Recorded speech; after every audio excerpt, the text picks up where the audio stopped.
ముఖ్యంగా పేదలు ఎక్కువగా ఉన్నటువంటి జిల్లా ఇది.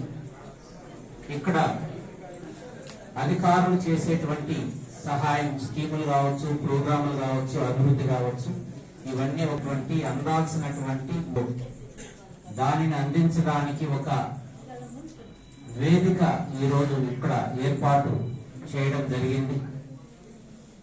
రెవెన్యూ క్లినిక్ పెట్టిన తర్వాత రెవెన్యూ సమస్యల్ని మనం 100% పరిష్కరించినప్పటికీ కూడా ఏదైతే కోర్టులో పరిష్కరించబడాలో అది కోర్టుకు వెళ్ళండి అని మనం రాసినప్పుడు అయిపోతుందని భయపడి పేదలందరూ కూడా ఆ సమస్యను పరిష్కారం చేసుకోకుండా అలాగే కొనసాగిస్తూ ఉన్నారు.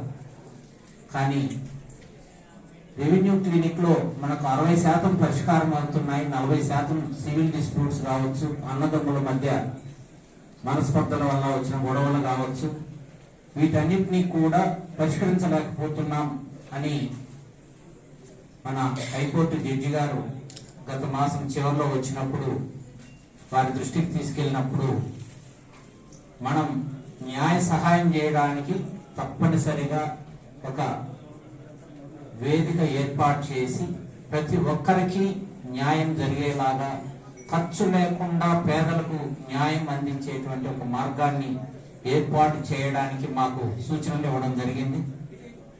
ఆ సూచనల మేరకు ఈరోజు లీగల్ ఎయిడ్ క్లినిక్ ని మనం ఇక్కడ మన అతిథుల చేతుల మీదుగా ప్రారంభించుకోవడం జరిగింది.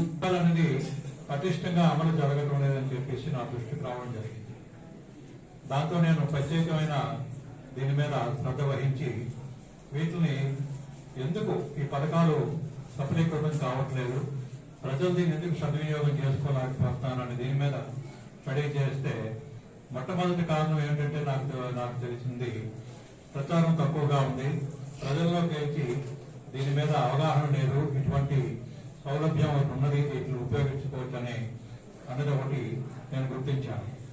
కాబట్టి దీన్ని విస్తృతంగా ప్రజల్లోకి తీసుకెళ్లి ప్రభుత్వం అలాగే న్యాయశాఖ అందిస్తున్నటువంటి ఈ అవకాశాలని ఎలా సద్వినియోగం చేసుకోవాలో తెలియజేయవలసిన అవసరం ఉందని చెప్పి నేను గుర్తించాను.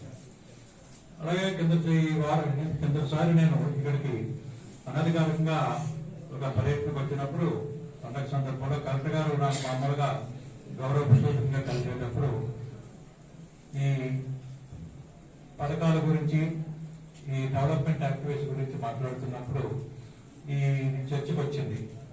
చర్చకు వచ్చేటప్పుడు వారు చాలా డైనమిక్ గా చేస్తున్నారు మీ కలెక్టర్ గారు. వారు ఎన్నో ఈ తీసుకున్న వెల్ఫేర్ మెజర్స్ గురించి కానీ డెవలప్మెంట్ గురించి చెప్తున్నప్పుడు నాకు అనిపించింది, మీరు ఎందుకు మా లీగల్ సర్వీస్ అథారిటీ సర్వీస్ ఉపయోగించుకోకూడదు? Made part of this system. దీన్ని ఎగ్జిక్యూటివ్ మా లీగల్ సర్వీస్ అథారిటీ రెండు కలిపి పనిచేస్తే ఇది పటిష్టంగా దీన్ని అమలు చేయొచ్చని చెప్పి నేను చెప్పిన వెంటనే ఆయన వెంటనే ఈ ప్రోగ్రాంతో ముందుకొచ్చారు.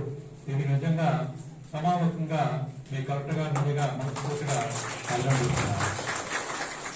ఇటువంటి డైనమిక్ కలెక్టర్స్ ఉండడం వల్ల పథకాలని మనం పటిష్టంగా అమలు చేసుకోవడానికి అవకాశం ఉంటుంది.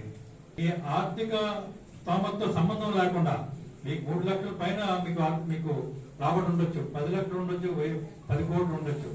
దానికి సంబంధం లేకుండా ప్రతి స్త్రీకి కూడా వాళ్ళకి డబ్బున్నా సరే, 3 లక్షల పైన ఉన్నా సరే వారికి ఫ్రీ లీగల్ ఎయిడ్ ఉచిత న్యాయ సహాయం అందించవలసిన అవసరం ఉంది. అలాగే పిల్లలకి, అలాగే మిగతా సమాజంలో ఉన్న మార్జినలైజ్డ్ గ్రూప్ ఆఫ్ పీపుల్ కి వీళ్ళందరికీ కూడాను ఉచిత న్యాయం అందించవలసిన అవసరం ప్రభుత్వానికి ఉందని చెప్పేసి ఆ యాక్ట్ ప్రకారంగా తీర్మానం చేయడం జరిగింది. అది రెమ్యూనరేషన్ ఇస్తున్నాం, వాళ్ళ సర్వీసెస్ చేయించి మీ దగ్గర పెట్టాం, కానీ సక్రమంగా ఉపయోగపడుతున్నామని ఇది వాడుకోవాలి. మనం ఈ వాడుకోవాలంటే ఈ రోజు పెట్టి ఈ legal aid clinic collector office లోని మొట్టమొదటిసారిగా ఈ పార్వతీపురం జిల్లాలోని మన కలెక్టర్ ఆఫీస్ లో, అది కూడా నా హోమ్ టౌన్ లోని, నా ఆధ్వర్యంలోని జరగడం నాకు ఎంతో సంతోషంగా ఉంది. దీనికి ప్రత్యేకంగా మీ కలెక్టర్ గారిని అభినందిస్తున్నాను. నేను ఇన్ఫార్మల్ గా చేసిన వ్యక్తిని ఆయన ఒక మంచి ఆలోచన చేసి దీన్ని ఇమీడియట్ గా కార్యరూపం తీసుకొని పెట్టారు. ఇప్పుడు దీన్ని నేను రాష్ట్రం మొత్తం అవలంబిస్తాను. నేను ప్రభుత్వం దృష్టి కూడా తీసుకెళ్లి దీన్ని ప్రతి జిల్లాలోని ప్రతి కలెక్టర్ కూడా దీన్ని ఫాలో అవుతూ అడాప్ట్ చేసుకుంటూ లేవనేడు క్లినిక్స్ ఒక్క జిల్లా కలెక్టర్ ఆఫీస్లోనే కాదు మండల లెవెల్లో కూడాను చేసి, అంటే ఇప్పుడు మనం అన్నిటి కూడా మేము మా న్యాయశాఖ పాలసీ ఇంకోటి ఉంది, ప్రజల ముంగటికి న్యాయం అని చెప్పేసి, justice to the door steps to the litigant public అని చెప్పి దాని ద్వారా ఇప్పుడు ఎక్కువ కోర్టులు కూడా పెట్టి మేము తీసుకెళ్తున్నాం. ఇప్పుడు ఈ న్యాయ సేవ అథారిటీ తాలూకా సర్వీసెస్ కూడా మీ ముందుకు తీసుకురావడానికి దీన్ని ఇంకా జిల్లా స్థాయిలో కాకుండా మండల స్థాయిలో కూడా మా మండల లీగల్ సర్వీస్ కమిటీస్ ఉన్నాయి. వాళ్ళు మండల పరిధిలో పనిచేస్తారు. వాళ్ళు ఆ పరిధిలో కూడా పెట్టి ఈ పారాలీగల్ వాలంటీర్స్ ని, ఈ లీగల్ క్లినిక్ని పెట్టి మీ ముందు వాళ్ళ సర్వీసెస్